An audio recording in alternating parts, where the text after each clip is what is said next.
hotel room tour for one of my favorite places I stayed in Shanghai. I stayed at the BaseLITE Hotel. This was one of the locations that I stayed at. I stayed in 4 different locations at BaseLITE. I really loved the shower because there was a switch that turned on the heated air, and so you'd be able to stay warm when you were drying yourself off, and everything was perfect. Anyway, I really love staying at BaseLITE. This is not sponsored, but hey, you know, whatever.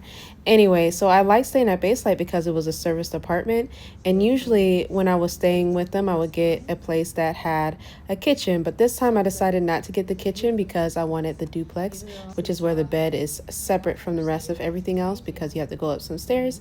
And so this was on a loft overlooking the rest of the apartment, and I really liked that. And then the other feature that I liked was that the stairs had like little glow strips so that I would be able to see in the dark. Anyway, so I'm going to show you a little bit of the other amenities.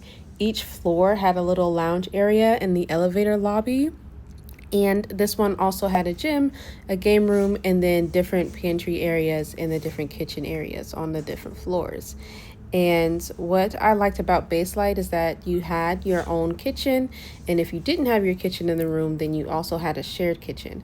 And oftentimes I think in a lot of the rooms you don't have ovens, which I mean, duh, it makes sense. And so they had ovens, and so I was able to like make my cookies and like bake things if I wanted to.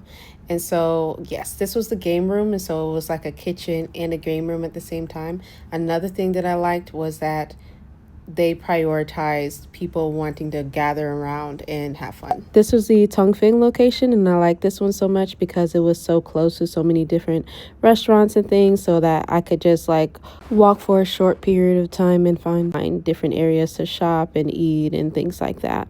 I stayed here for about a month and paid about $30 to $40 a night. So if you're interested, you should check it out.